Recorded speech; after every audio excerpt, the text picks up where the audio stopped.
ప్రస్తుతం మనం సరూర్ నగర్ స్టేడియంలో ఉన్నాం. ఇదే స్టేడియంలో గతంలో కాంగ్రెస్ పార్టీ ప్రతిపక్షంలో ఉన్నప్పుడు నిరుద్యోగులకు కావచ్చు, యువకులకు కావచ్చు, విద్యార్థులకు కావచ్చు చాలా పెద్ద ఎత్తున హామీలు ఇచ్చారు.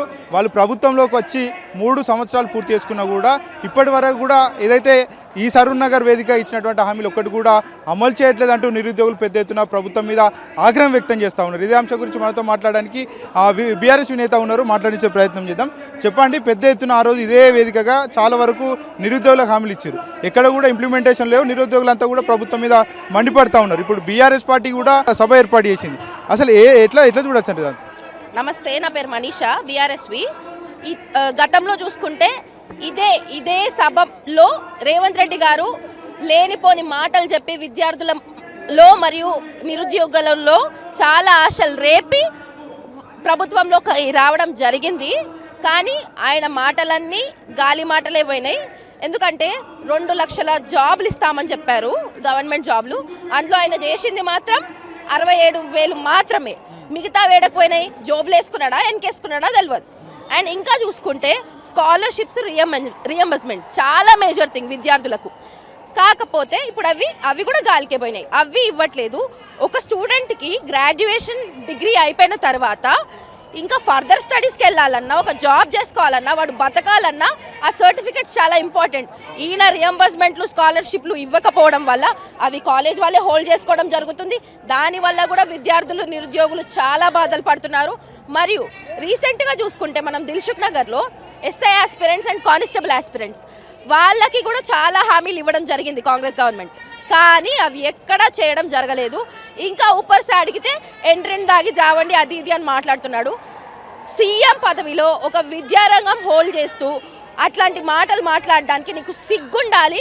నీకు సిగ్గు తప్పినోడివి నువ్వు విద్యార్థుల పట్ల, నిరుద్యోగుల పట్ల ఎట్లనో చిత్తశుద్ధి చూపించవు. మేమేదో మా ఉద్యమం మేం చేసుకుంటుంటే ఊపర్సే మా మీద కేసులు. ఇదేం ప్రభుత్వం, ఇదేం న్యాయము అని చెప్పేసి ఇదే విధంగా పదే వివాదాస్పద వ్యాఖ్యలు చేస్తూ ఉన్నాడు. అటు రైతులను రక్తం అడుగుతూ ఉన్నాడు, మరోపక్క విద్యార్థులను ఎంట్రీని జాగి చచ్చిపోమని కూడా చెప్తున్నటువంటి పరిస్థితి కనబడుతూ ఉంది. దీన్ని ప్రజలంతా ఏ విధంగా చూస్తూ ఉన్నారు? ప్రజలందరూ పిచ్చోళ్ళేమో, మళ్ళీ నీకే ఓట్లేస్తారని అనుకుంటున్నావేమో.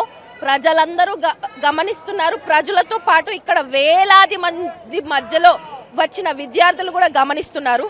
మొన్న చూసుకుంటే బీఆర్ఎస్ కార్యకర్తల రక్తం చిందిస్తే పంటలు పండుతాయి అని చెప్పేసి సర్కాస్టిక్గా మాట్లాడుతున్నాడు.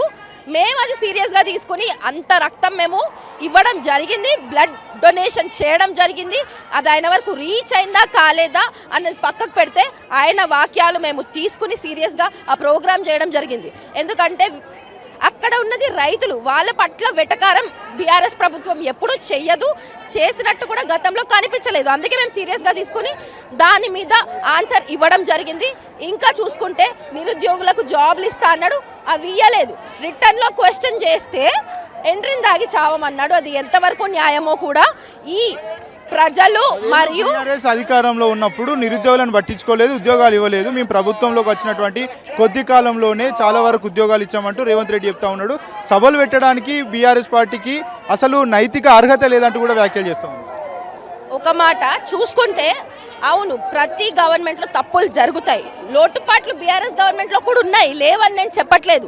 ఇక్కడ ఉన్నందుకే కదా లోటుపాట్లు. జనాలు నిన్ను గెలిపించుకుంది, మరి నువ్వేం బీకినావు అని చెప్పేసి నేను అడుగుతా ఉన్నా. సరే, ఇప్పుడిప్పుడే గవర్నమెంట్ ఫామ్ అయిందంటే అనుకోవచ్చు. ఆయనకి గవర్నమెంట్ ఫామ్ అయ్యి 1-2 సంవత్సరాలు టైం ఇస్తా పోయినాం, కానీ అది గడుపుకుంటా పోతున్నాడు. విద్యార్థుల పట్ల మరియు నిరుద్యోగుల పట్ల చాలా వరకు నిర్లక్ష్యం చూపించడం జరుగుతుంది. ఈ కొట్లాడి తెచ్చుకున్న తెలంగాణకు కారణమే విద్యార్థులు, నిరుద్యోగులు. అట్లాంటి వాళ్ళనే నువ్వు పక్కకు పెడితే నువ్వు భూస్థాపితం అయిపోతావు. ఈ సభే నీ భూస్థాపితానికి మొదటి మెట్టు అని చెప్పేసి ఈరోజు సభ ప్రకారంగా నేను చెప్తా ఉన్నాను. నిరుద్యోగులకు, విద్యార్థులకు ఇచ్చిన మాటలు తొందరగా నెరవేర్చాలి. లేకపోతే జనాలు ఎంత తొందరగా నిన్ను పైకెక్కించి నమ్మినారో అంతే జల్దీ తిప్పి కొడతారని చెప్పేసి బీఆర్ఎస్వి నుండి నేను నిన్ను హెచ్చరిస్తా ఉన్నాను. పార్టీ అధికారంలోకి రావడానికి నిరుద్యోగులంతా కీలక పాత్ర పోషించారని రేవంత్ రెడ్డి గతంలో చెప్పినటువంటి పరిస్థితి. కానీ రేవంత్ రెడ్డి నిరుద్యోగులు ఇంత పెద్ద ఎత్తున గోడు వెళ్ళబోసుకుంటున్నా కూడా ఎక్కడ కూడా పట్టించుకోకుండా కనీసం కేబినెట్ మీటింగ్లో కూడా మాట్లాడినటువంటి పరిస్థితి కనబడుతుంది. ఆయనది ఏం లేదు, వచ్చినాం కదా గవర్నమెంట్లోకి, సంపాదించుకున్నామా అన్నట్టే ఉంది. ఏ నిరుద్యోగుల ద్వారా అయితే ఆయన ఈ గద్ద మీదకి ఎక్కిండో అదే నిరుద్యోగుల ద్వారా ఆయనని కిందకి తన్నడం జరుగుతుంది. అన్ని అడ్డగోలు గాలికి పోయే హామీలు ఇచ్చుకుంటా పోయినారు. కానీ జనాలకి విద్యార్థులకు తెలుసు కదా, చదువుకున్నోళ్ళే కదా, ఎవరు ఎంతవరకు చేయగలరో. ఆయన అన్ని మాటలే కానీ చేతల్లో ఎక్కడ కనిపించలేదు. ఆయన మాటలు నమ్ముకుంటా పోయినామనుకో మనంత పిచ్చోళ్ళు ఇంకొకళ్ళు ఉండరు. సో ఇప్పటికైనా విద్యార్థులు, యువత అందరూ మేల్కొని ఆయన మాటలు గమనించి ఎవరిని నమ్మాలి, ఎవరిని నమ్మొద్దు తేడా చూసి రేపటి నాడు ఓటు వేసి మీ భవిష్యత్తు మీరు కాపాడుకోండి. పరిస్థితి మొత్తానికైతే నిరుద్యోగులు మోసపోయారు. నిరుద్యోగులంతా కూడా బీఆర్ఎస్ పార్టీ వైపు ఉన్నారు. గతంలో బీఆర్ఎస్ పార్టీ కూడా అధికారంలో ఉంది, కానీ ఏ రోజు కూడా రైతుల పట్ల కావచ్చు, విద్యార్థుల పట్ల కావచ్చు, నిరుద్యోగుల పట్ల కావచ్చు ఈ విధంగా మాట్లాడలేదు. వాళ్ళ చావు కోరుకోలేదు. ఖచ్చితంగా రాబోయే రోజుల్లో కాంగ్రెస్ ప్రభుత్వానికి పెద్ద ఎత్తున దెబ్బ చూసేటువంటి అవకాశాలు ఉంటాయంటూ కూడా బీఆర్ఎస్ చెప్తున్నటువంటి పరిస్థితి ఇక్కడ నెలకొంది.